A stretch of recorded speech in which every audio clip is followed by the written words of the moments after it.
All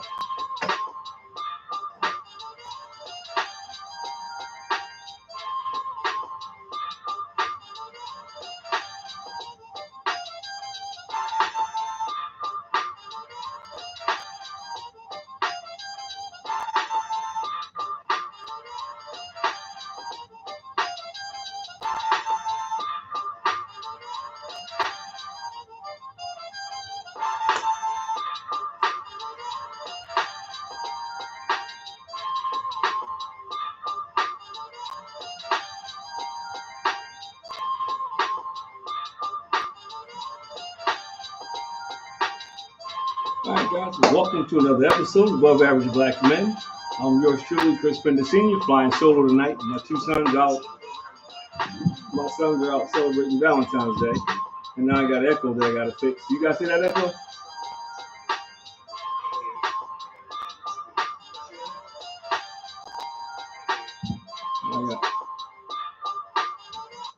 I hear the echo. You guys good now? Yes, good. I'm good. All right, here we go, man. So tonight we're going to be talking about love. We're going to be talking about love. We're going to be talking about what is love, what does it look like, and what does it feel like. And I got two experts on this call today. You know, these old married dudes on here, man. So they got a lot of experience, man. So as we go through this, you guys want to introduce yourself? I don't know who wants to go first, but go right ahead. As we go through this, you guys want to introduce yourself? I don't know who wants to go first, but go right ahead. Okay, I'll go first. My name is Tommy Franklin. Been on here before. I'll go first. My name is Tommy Franklin. Years. Been on here before. Years. So in there. I don't end about 2 years. Something about love. That's how I don't consider myself an expert. That's how, but I don't know why. 40 years come next month. 36, 37. 40 years come next month. 36, 37. So, and I'm a speaker. You know, I'm not going to say I'm an expert, but a speaker. You know, I'm not going to say I'm an expert in many facets. So, love comes in many facets. All right, well, let's give Eldo a chance to introduce himself, Tom. Tom, you started the show, man. Give Eldo.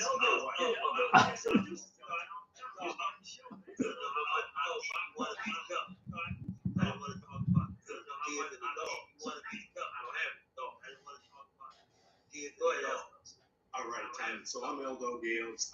I'm in good company because my wife and I, I'm Eldo Gales, 34 years, 35. My wife and I are married. We're 34 years, knowing each other, in our years. We've been in high school sweethearts. We had a chance of high school having that relationship. Broke up, got back together. I was having that relationship. Broke up, got back together. I was the smart. I'm looking forward to this conversation. I appreciate Chris inviting me. We'll see what we do. I appreciate Chris inviting me. We'll see what we do tonight. No, I appreciate having you guys. I got an echo, so I'm glad you guys don't, but I have it. But since you don't, man, I can have it. I'm trying to figure out what it is, so bear with me. But so let's jump right in then. So I don't know who wants to go first, but let's tell me the first question first. How would you explain love to somebody? Let's tell me the first question first. How would you explain love to somebody? I would explain love as a deep feeling of affection, or devotion to that person, or the individual that you say, you know what, I would go to the individual that you say, you know what, hopefully they would do the same reciprocate for you. Hopefully they would do the same reciprocate for you. Yeah, and that just to add to that, right, the commitment to grow with a person, right, to communicate, grow with respect, you know, and like you said, just to love them so deeply, that's that unconditional love. You said, just to love them so deeply that you say, well, I'm going to coexist with this person no matter what. Come to a point where you say, we might as well make coexist with this person no matter what.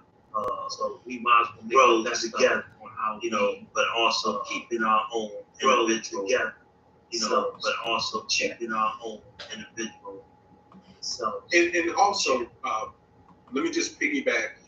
In addition to that, love. Let me just piggyback. Having, in addition to that, having the ability to be able to stick with that individual, be able in tough situations with that individual, ugly times you may not want to put on social media, ugly times have other people, friends, family, associates know. This is who this friends, family, associates know. This is who I really am, and this person still loves me. Yeah, this is who I really am, and this person still loves me despite that. now I have the echo, Chris. You get the echo down? All right, Now I have the echo, Chris. what about now? Yeah. Yeah, we have that echo now. Yeah, right. Yeah, we have that echo now. Yeah, I'm trying to switch speakers. I'm trying to switch speakers. Don't have it now. You don't have it now? Don't have it now. All right, cool. So I'm gonna stay there then. You don't have it now? No. You have it? All right, cool. So I'm gonna stay there. No, it's still. Right, we're gonna stay there. No, it's still. Right, we're gonna stay there. But yeah, it's a lot you can say about, loving somebody. But yeah, it's a lot you can say about, been together, loving somebody, especially spouses, we've been together with our mates. You said you go through the good and the bad. You learn to, you agree to disagree, and you learn to, agree to disagree on, whether we're not going to see perfectly everything the same way.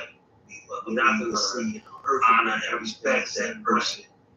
Their views, and honor and respect that person. You have to always look at the big picture overall. That we're going to love them. You love each other. All right, so based on that, and this is, I've been dying to get into this. Because I know when I talk to a lot of young people, especially in school, one of the issues that I have is they don't believe in marriage. They don't. And, one of the first things we talk about is love, and a lot of them think that's a fairy tale now. And I even talked to some adults today, because I always do my survey thing, and they were saying the same thing. They kind of see it as a fairy tale. Like that's like this utopia love that only old people achieve. So let's talk about that. What does real love? What does it look like? How does that play out?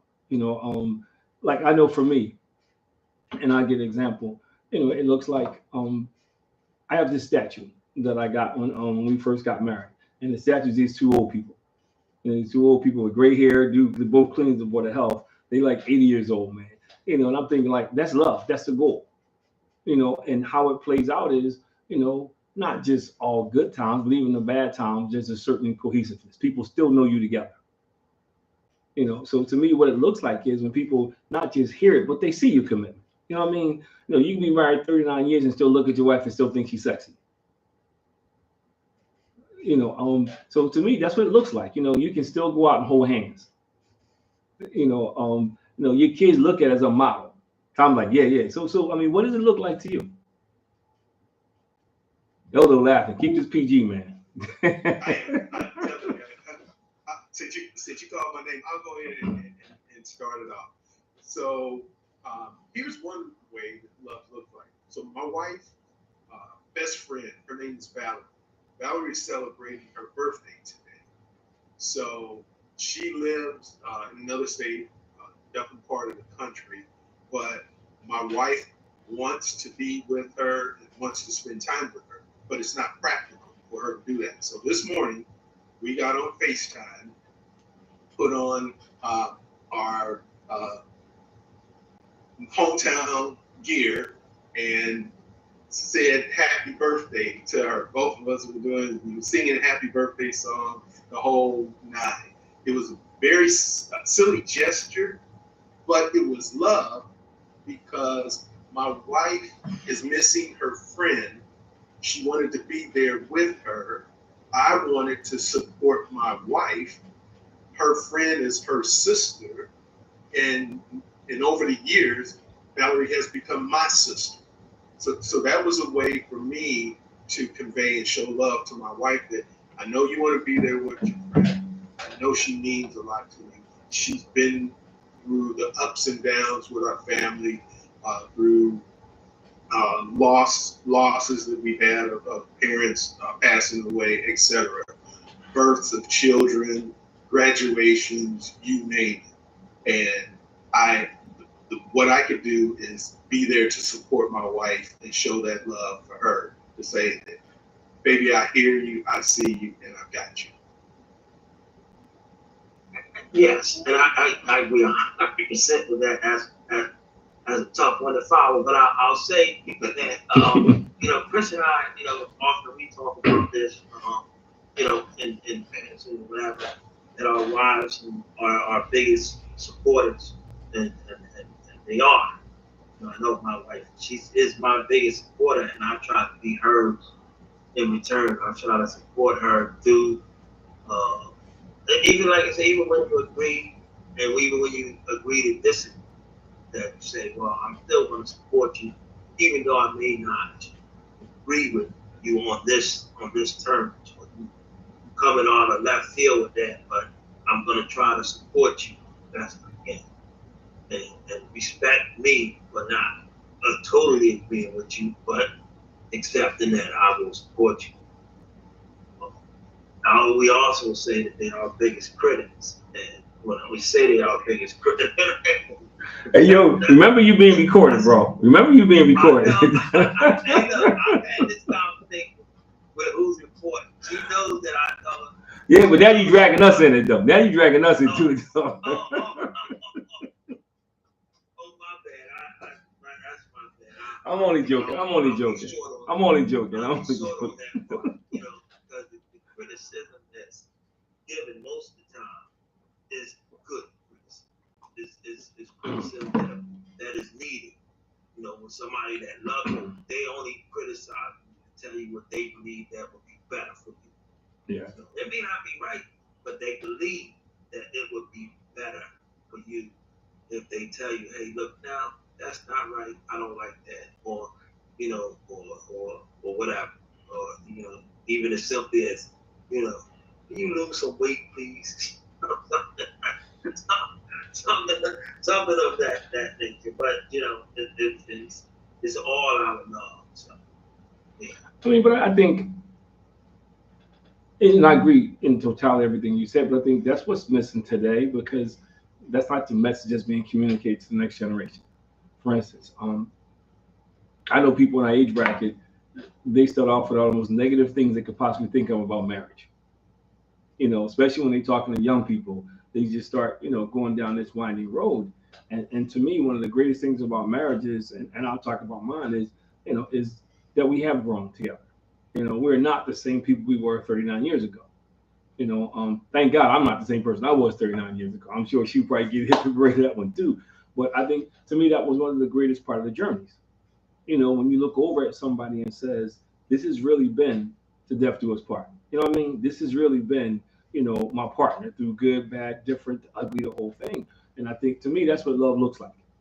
It's not always pretty for everybody, and everybody has a different journey, different story. But I think if you got that person, man, like the young people say, a real ride or die person, that has seen you at your worst, and seen you at your best, and they still love you the same or love you more.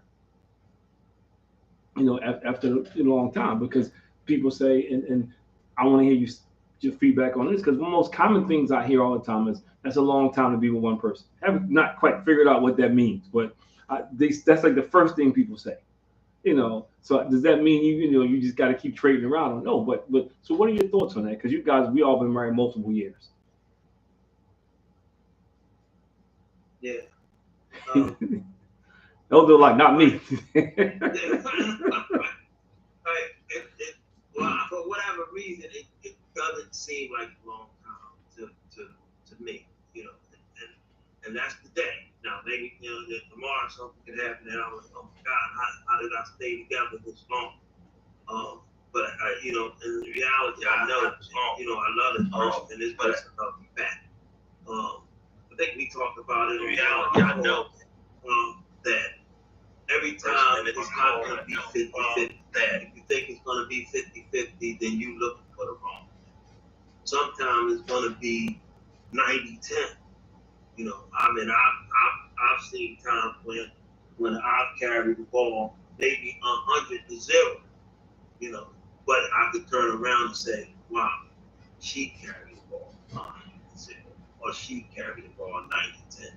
So, and then you appreciate one another because you know that most of the time you are closer to the 50-50, you know, when you have this longevity. And then you say what it looks like when people see us together, you know, they are somewhat amazed, you know, of the love that's still shown, you know, the affection of holding hands, kissing, dancing, you know, whatever we do together. They look at us and say, wow, they still, you know, some people say, ew. That the kids will sometimes say, oh my God, come on, give us a break. That's my kids, man, like you. I'm like, look, man. You know, like you said, and then I know Chris, and y'all probably sound like you do the same thing. You know, we still go on dates. You know, we have date practice. So I mean, we're going to date. Let's go on a date. Let's enjoy one another. You know, go to the movies. And sometimes man, I don't feel like the movies, but you know, let's go. You know, because I enjoy that, just that togetherness of us being in the movies or at dinner or something like that. So here's my take on that, Chris. You talk about, and I know that you're an athlete. You talk about the days of hooping and playing ball, and you know that when you stretch those muscles, you get that workout. But if you don't stretch those muscles, atrophy can set in, and those muscles can go to waste. So the same thing with your marriage and with this longevity. If the two of us are not stretching our muscles, if we're not giving and taking, and if we're not supporting each other, or sometimes having those conversations where we may not see eye to eye, then that love muscle is going to have atrophy also, and it will make it seem like, oh my Lord, I'm still married to you. You still here with me. You're not gone yet. But the reality is, like Johnny said, we still have date night. We still snuggle together. We still have, okay, Friday night, put the comforter up and get on the sectional and you chill. The Netflix and chill thing still applies after you've been together 30 plus years. And I have adult children as well, and they do the glue. Oh my God, would you guys go somewhere or whatever? But it's like, no, we're not, because you need to see that, because you need to see what healthy love looks like. Yeah. You need to witness it, and what better place to witness it than right here with your own parents. And that's not perfect. Yeah. It's definitely not perfect, but we're learning, and even after all of that time, there's still things that I find that are amazing and new about my wife. She surprised me, and I still see a little smile on my face, and it's like, yeah, that's my woman. Yeah. Well, you know, and that's why I really wanted to do this show, because I'm in schools. You know, I had these conversations. You know, the line of work I'm in, I work with a lot of single females and younger. So you hear the views on marriage. You know, you hear the views on relationships, and you know, most of them are kind of negative. You know, and they don't get to see many people who've been married for a lot of years. You know, they don't understand what you just got finished talking about. You know, you heard people on our calls on Monday say, why you always got to mention your wife? You know, that's like weird to people, and to me, it's just natural. You know, my wife is my best friend. You know, I don't know anybody. I've known Tommy since first grade, but I don't know anybody who knows me as intimate as my wife does. You know, and I cherish that. You know, that's something that I'm very proud of. I say this all the time. Only my wife and I, only you and your wife, only Tommy's wife could produce the kid you produce. You know, anybody else messes that up. Anybody else is a finished product. So I think that's the unique thing about marriage. And I think marriage is being undersold now. there's not a lot of people who talk about because I'm gonna get to my next question because about unconditional love, because that was my next question to ask people. Oh, do you believe in unconditional love? And Christians give you the deep answer. They get the hermeneutics out and they go into they go, and then no, I'm talking about between people. And I was shocked at the amount of people who said no. Nah, I just don't think it exists. One person said, yeah, well, I have with my parents, but I don't think I'll ever have it, with a partner. So it's weird when I hear people say it because this is normal for me. I don't know anything else. It's like, man, this has been more than half my life. This is, and I don't want to know anything else. So I guess that's my next question, because I do, and I tell everybody, my wife's been with me 39 years. That's as much unconditional love as you can get. To stick with me for 39 years. That's outside of God, that's unconditional love. So why do you guys feel about that? Do you think that's something that's attainable? I'm obviously you have it, but I mean thinking outside in other like for your kids and for the next generation. Is it something that is just our generation? I hope it's not just our generation, but it sure appears that way from the naked eye. Yeah. And what I mean by that is that unconditional part and being able to say, I'm going to stick with you, as opposed to, well, my algorithm says that this is it, I'm done, or I shouldn't be with you, or I don't get as many likes because our pictures don't look good together. We're not a cute couple for people to click and things of that nature. And I know I'm generalizing it, and I don't want to bash Gen Zs or Gen Alphas or anyone, but there's to me appears to be, wow, you're going to give up that quick, and you're not willing to have that give and take, because I see the youth, and I see them saying, you know what, if this doesn't work out, it's like everything else in the world, it's disposable. You know what, I'll go get another. I can trade this one in. I can get the upgrade. And that's not what real sustainable love is all about. It can't be. So, Tommy, you go. Then I have a question. I think you're right. I want to disagree with Ed, but I can't. Unfortunately, I can't disagree with him because I see it with my eyes as well. I have adult children and I have younger relatives and people that I see, and they often will say that marriage is a choice. And I agree with them. You don't have to stay married. So it is a choice. If you choose to stay married, then it's a choice. But what I agree with Ed on the bottom part is, why wouldn't you agree with it if it's to stay together? If it's a good thing, why would you go out there and say, well, I'm just going to explore something different, and how much of a chance I'm going to give it? I'm not on social media enough to criticize it or bash it or say that it's not part of the reason why the younger generation don't look at unconditional love as a possibility. They don't think that, why should we agree to disagree and stay together? It's time to do something different. They give up a little bit easier than our generation. But there's people in our generation that didn't hang as long as we chose to. So, and for whatever reason, and I'm not saying that there's not a reason for you not to stay together. But I just think that you have to come to a reasonable person should to think back and say, people always say, weigh it out, good and bad. Well, this one bad thing outweighed everything good that happened in my life.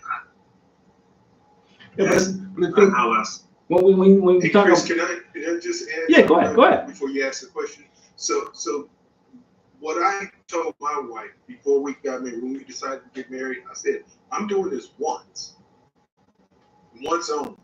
And if you don't want to be that one with me, and you don't want to agree to that, then we don't need to do it. And 10 years, 15 years, 20-year check-in or whatever. And it's like, I'm serious. I'm doing this once. He said, well, what happens if I should pass away or something? I've decided that I'm doing this once. Now, if that comes and something happens, I have to revisit that. But for right here and right now, with you, I'm doing this once. So the longevity piece of it was already baked in the cake for me. And I decided to say yes. And I get that. Sounds like you're committed. And that's what they're missing. They're missing that commitment, saying that, hey, I'm gonna make this work. Well, you know, when I went in, I felt that way too. But you got to understand, there's a distinct difference in the term commitment now. And I was going to say that before I got to the question. See, we are different, and I'm learning that. For instance, and I'll say this publicly. My wife, I had nothing but a song and a dance and a promise. I didn't have money. I'm not going to sing and tell you that I was just. Everybody tell these stories. I'm a poor kid coming to North Philly, just like Tommy. This ain't a story. It's real. I come from humble beginnings. So all I had was a dream and a hustle. It just seems like this generation is not willing to invest in each other, which is why unconditional love is like, okay, it may not be like it should be now, but I know we're going to get there. I believe in my heart that the journey, if we take together, we're going to get there. Rough times, not so rough times. So I think that's part of the problem with unconditional love now is because it can be based on finances, based on material things. There's a lot of things that people separate and get upset about now. And that's just the tip of the iceberg. So I think that's part of the problem. Because my next question was, do you think we do a good job in the church teaching about marriage? Do you think that's something we do as a church? That we, and I'll go first because everybody's looking like, nah, I just think there needs to be more teaching on marriage. Because when I got married, other than what my dad told me, nobody ever really explained to me what it took to be married. So for me, it was on the job training. Tommy and I talk about this all the time. It was on the job training. You kind of figure stuff out as you go along because you see this image of your parents, and then when you get married, you realize that was like a phony bill of goods. They only showed you a little bit. So do you think? Not just there, maybe anywhere else. Do you think?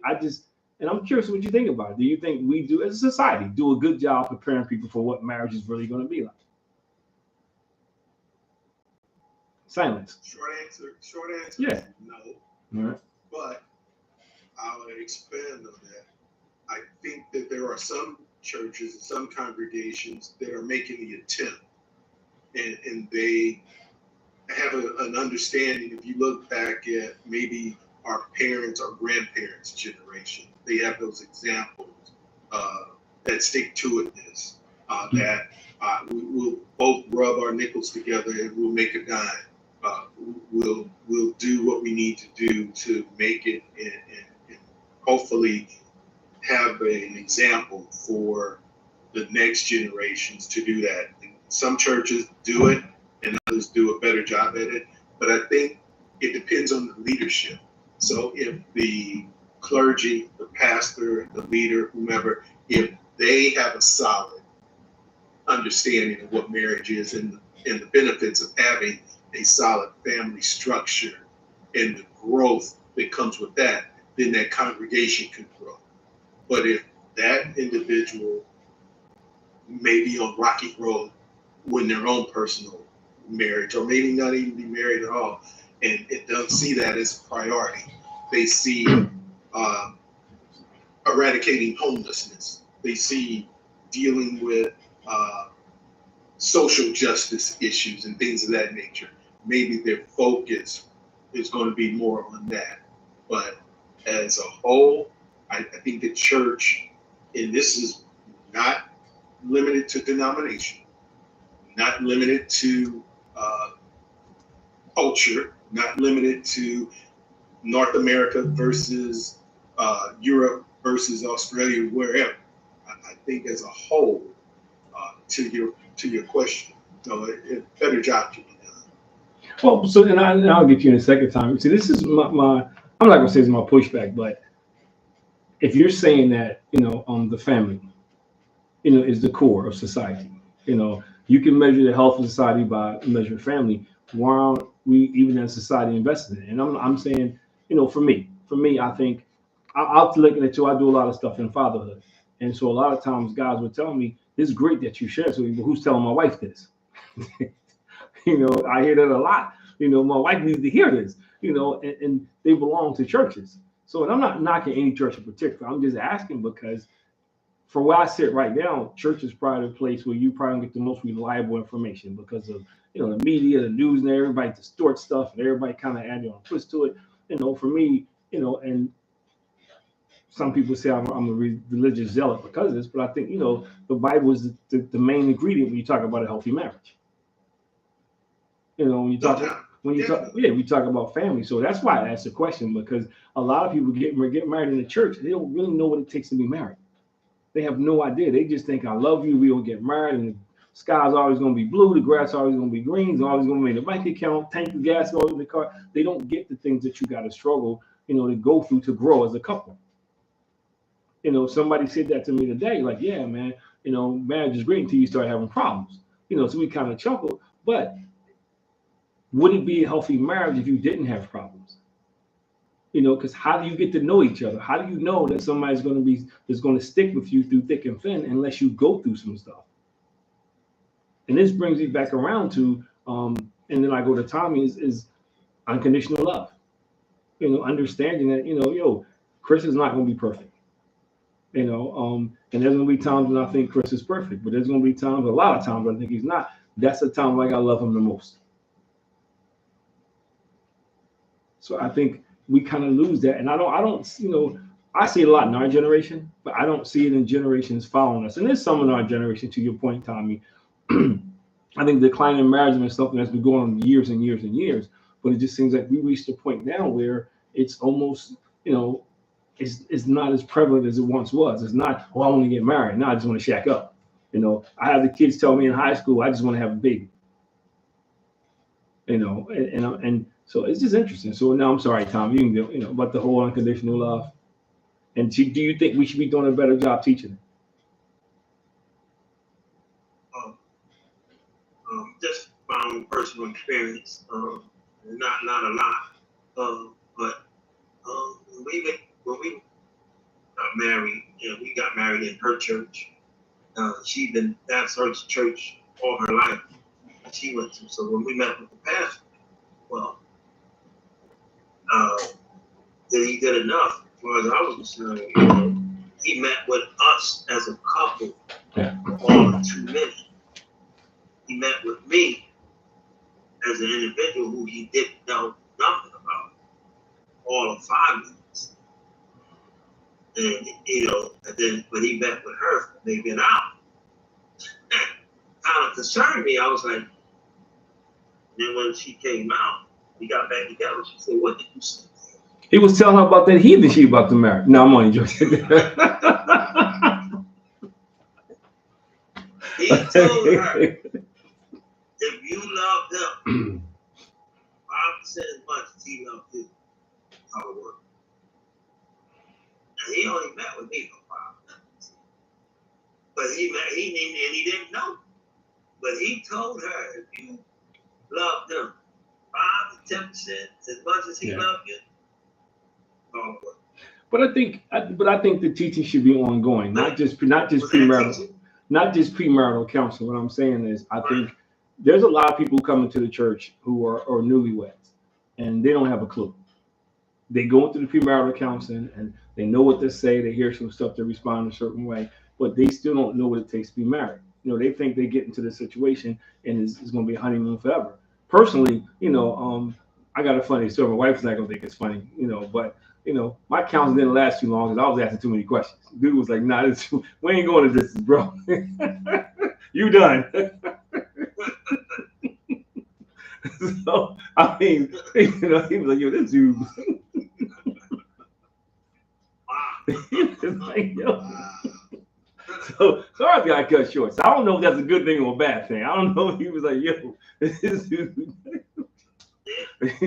So. But I just think, especially because I'll get text messages from young people, man, or people would start asking me questions, and I have to kind of take a step back, because my assumption is that everybody kind of goes through the same trials and tribulations.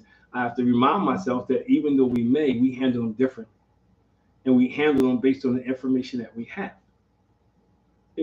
So thus, if I'm still operating the information that I had when I was single, or when I was a newlywed, now I'm in year 15, thus it's a struggle. So that's why it should be, it's something that should be talked about annually. Like, hey, let's do a checkup on marriages. Let's see where you are. Kind of like we do on Mondays. Let's do, and let's have this robust discussion about, what it's like to be in a relationship, what it's like to be married. Hey, Eldo, how do you handle these certain challenges? Because everybody talking about Mondays just gives them a lot of information because they get to hear. Because I think, especially men, we don't share a lot. We internalize a lot. And I know my version of marriage is totally different than my wife's when we first got married. It's probably still a little different now, but it was totally different. I didn't know how to verbalize stuff. I didn't know how to express myself properly when we got married, and so that creates a problem. So that's what I meant by the constant training. And then if you fast forward to a generation who used to text and abbreviate and everything anyway, their communication skills suck. So it's even worse. So that's why I meant it should be ongoing. So, and I guess my next question is, what does it feel like? Because a lot of people do ask me that. What does it feel like to be in love, especially for multiple? I know we've been married for multiple years. Like, what is, because most people think love is this fleeting thing, and when the honeymoon stage is over, it's just two old people, two people just kind of hanging out together, but I'm still deeply in love with my wife. I am, 39 years later. So, full disclosure, my wife and I, prior to moving here to Philadelphia area, we lived up in North Jersey. And the church that we attended, the pastor came to us and said he wanted to start a marriage enrichment ministry in this church because they didn't have it. It's a large church, been a number of people have been there for years, they didn't have it. So we started that up. We were the directors of it. And what we found is over the years, we were getting more support from people in the congregation that were not married. I mean, there was a number of people that were married that would come. We had weekly meetings on Friday evenings. And it became a family affair because our children were in tow. So they weren't latchkey kids on Friday nights. They came along with us to see mom and dad in that ministry. So they saw the other couples there too. And it got to a point where a number of married couples start saying, oh, you have your children there? Can we bring our children? So then some of the youth of the church started doing babysitting while we were having the marriage enrichment. So your youth of the church were being involved, seeing those healthy relationships. Wow, these people are spending a Friday night here talking, chopping it up, just like I mentioned we do on Mondays. Then you have other people who are not married and say, you guys are doing something that is good for the church, so we want to support you. So we had an annual Valentine's dinner. It was a big deal. We went out, we rented a hall and dressed up and had music, dinner, whatever. Like I said, we had a number of faithful supporters who weren't married or who their spouse may have died and they were widows or widowers, and they came and said, I'm coming and supporting you guys because of the love that I had for my husband. I'm coming because the love that I have for my wife who's no longer here. And for me, that was a huge bonus because we were doing it, putting in the work, but we were seeing that we were helping build the kingdom. And that's what we're supposed to be doing as Christians. And it comes in different shapes and forms. So never had I imagined in a million years that we would be doing that.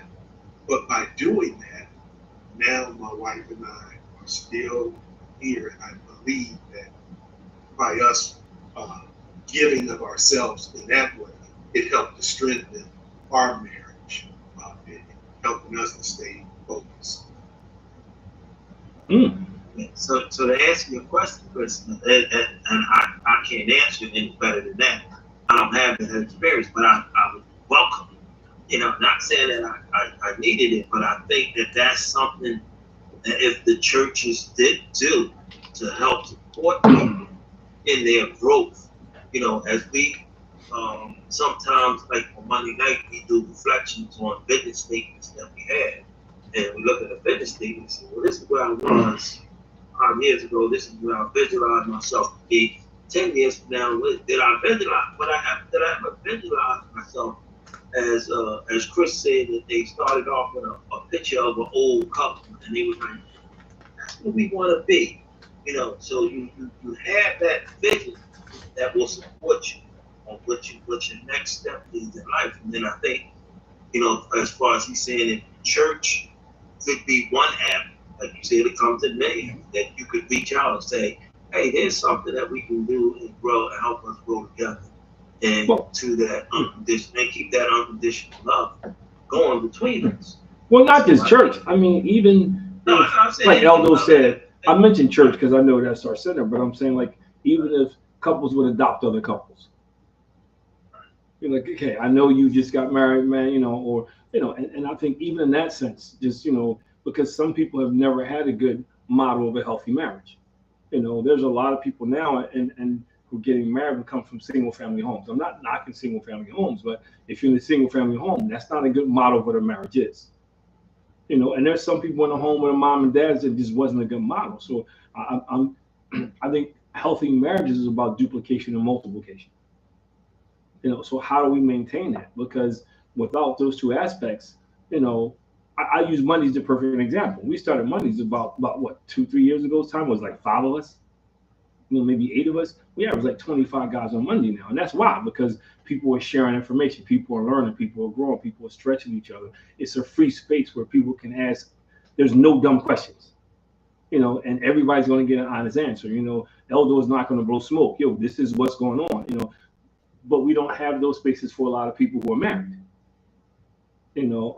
So I think, and especially when I talk to young people, and I'm not against books, so please don't listen. People say I'm, because I read, but a lot of books are somebody's opinion. And it's filled with stuff, especially if it's not biblically based. Sometimes, to me, I think it's filled with nonsense. Like, marriage is never 50-50. My wife, about 39 years, there's been times when she's been most of the time, she's been pulling the weight. Like, for me to go out and do what I do, to speak and run the program and stuff, I'm going a lot.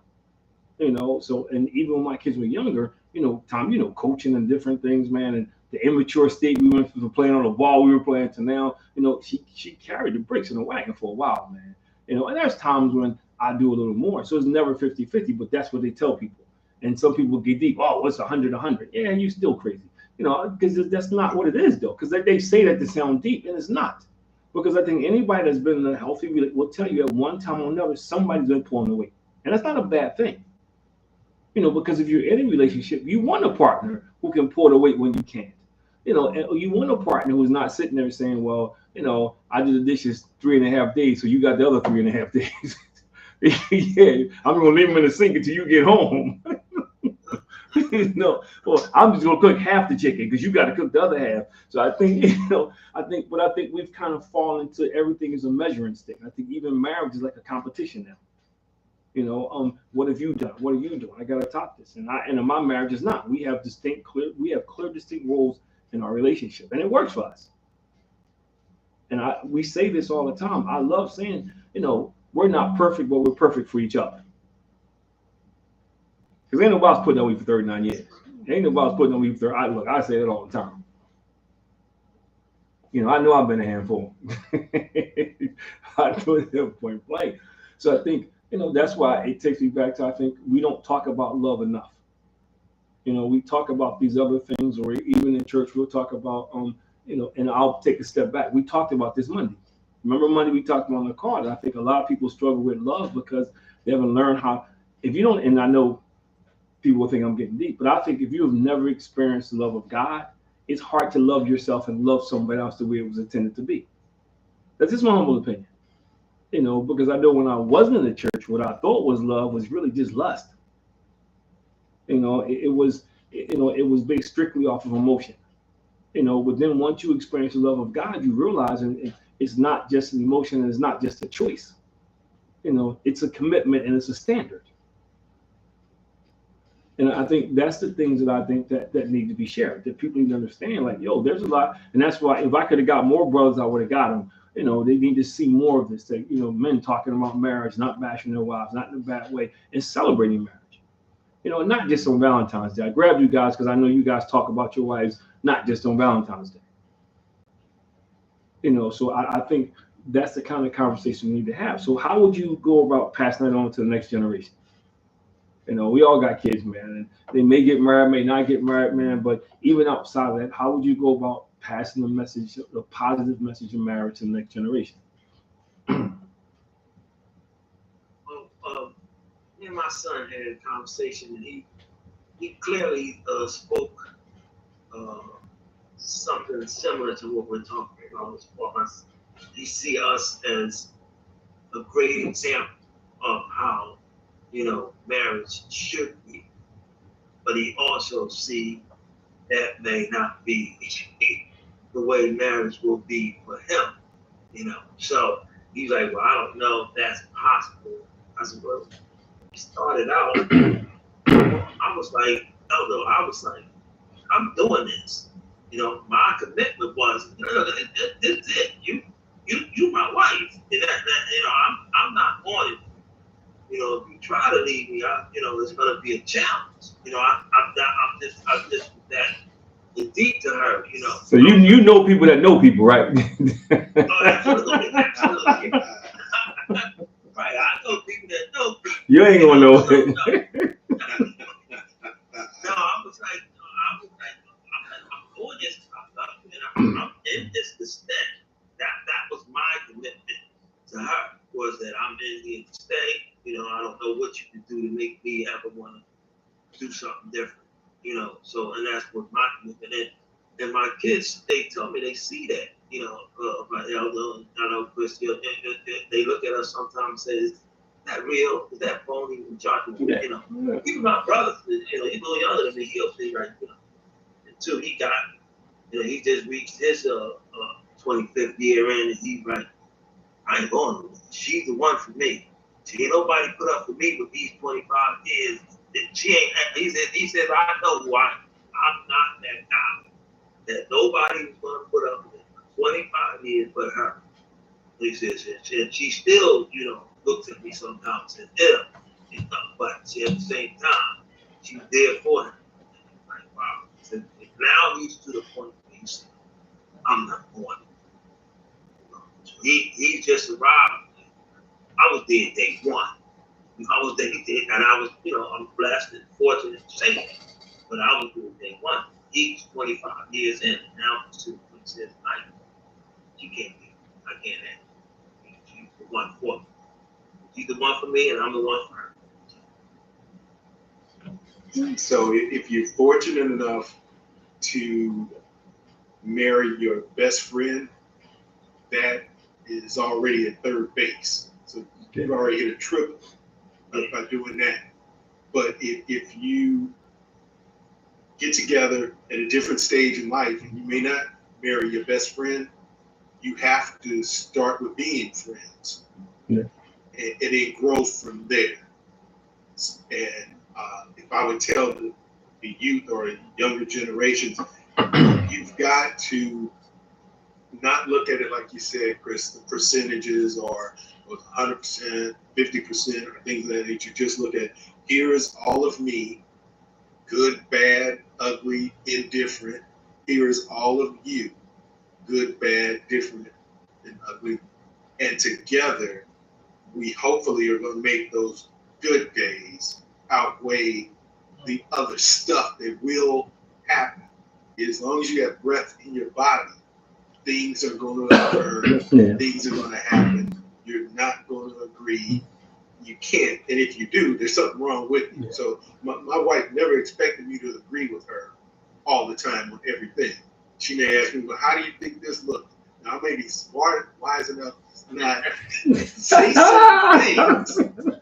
I can phrase it in a way. Yeah, baby. That she gets in. It's maybe not my favorite. Right. I'm okay. Yeah, I'm not gonna be outside at night and it's 20 below zero. Well, you know, I say it like this, and I said it to some young guys today. I said, you know, it's funny when I hear people say that, what it looks like. Yeah, but you would never drive a car after you see a car crash if you felt like, you know, it was always a negative alternative. You know, so many things we wouldn't do because we see the opposite all the time, every day. You know, you would never go outside because people go outside to get shot, to get killed. I mean, come on. So when I hear people say that, well, yeah, you know, I think, you know, marriage is just like that. Is to me, I believe what you put in, you get out. Honestly, if you got two people putting their all in, it's not going to be perfect. It's going to be a mess sometimes. You don't get each other nerves sometimes, but eventually you get that back out. You know, I think if you go into something thinking I'm looking for a way out, you know, you already gave it. It's like the night that we were talking about perfection.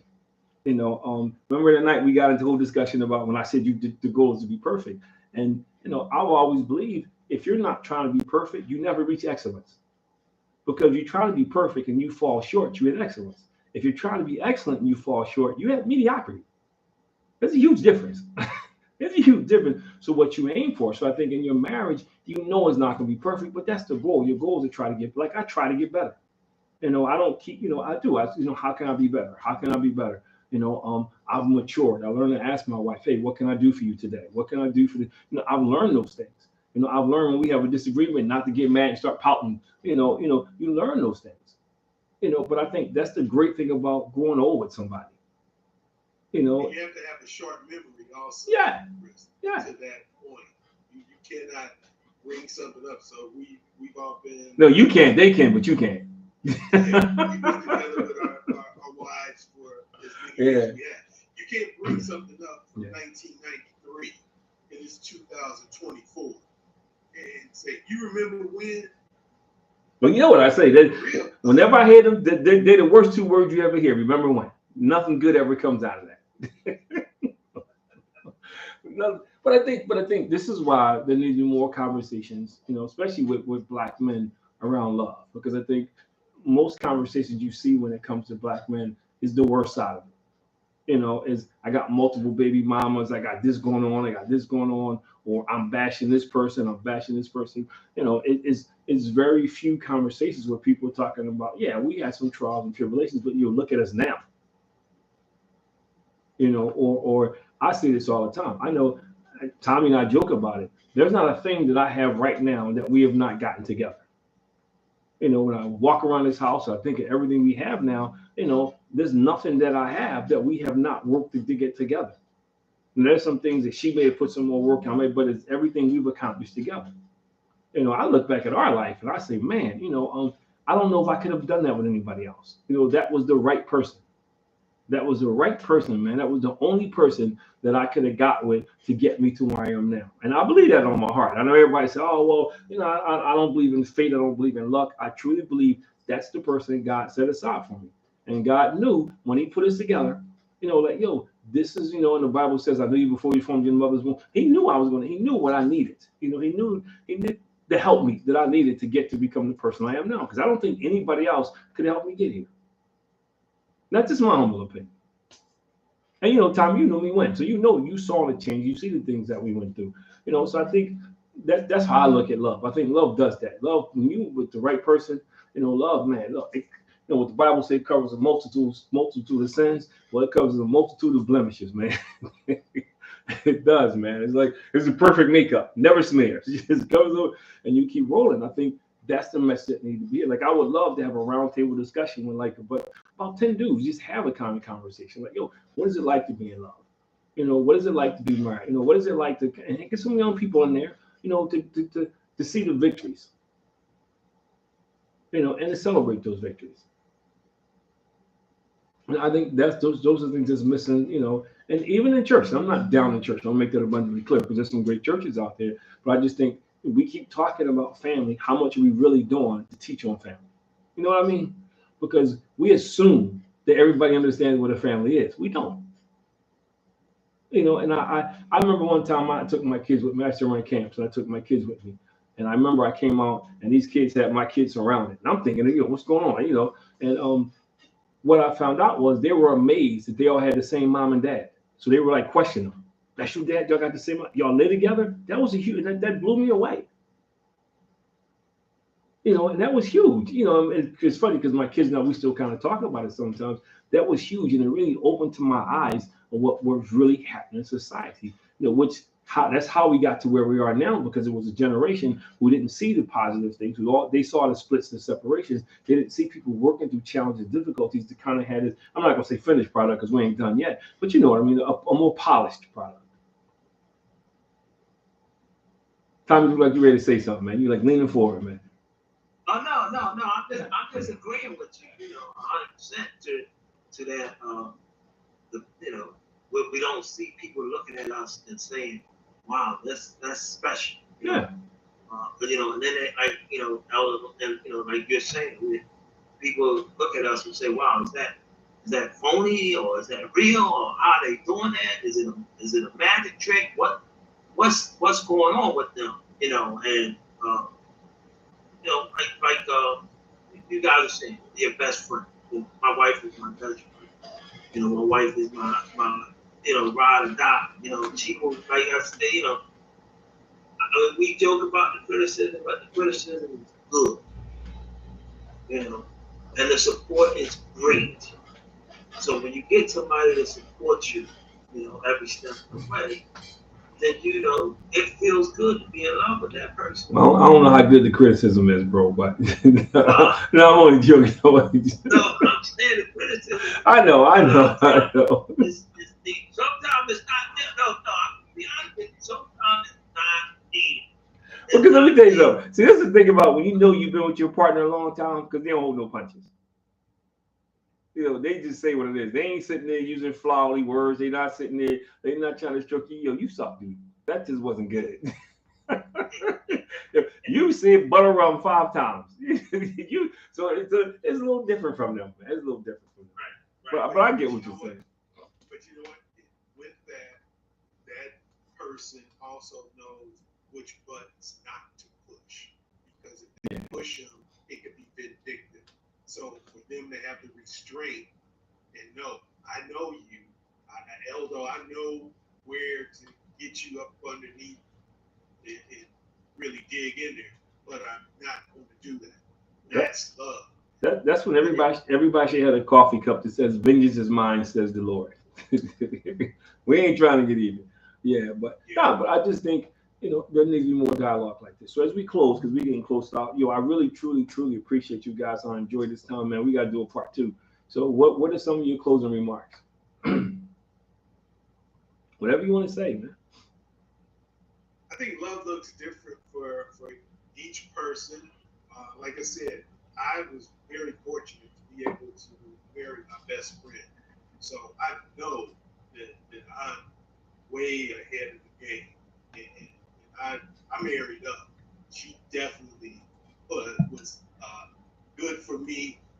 And like you said, Chris, she's the one that God needed to put with me so that I can be the best me that I can be, but also for me not to get in my own way. Because sometimes as men, we seem to know it all or think we know it all and have the best thing, but you need that person there to keep you balanced and have humility to keep you humble. So it is possible. Yeah. It's possible. I agree 100%. And my wife and I, we talk about, that we can still make each other laugh. How important it is that, we can laugh. And sometimes the laugh is, because of a disagreement. And we go again, But you can laugh about it because you know it's coming from love. That person loves you that much. They want you to be better. They like Chris said, we want to get better, and they want you to get better. And that's when you're growing together. To say that we're growing together to get better, it's a great feeling. The love is a great feeling.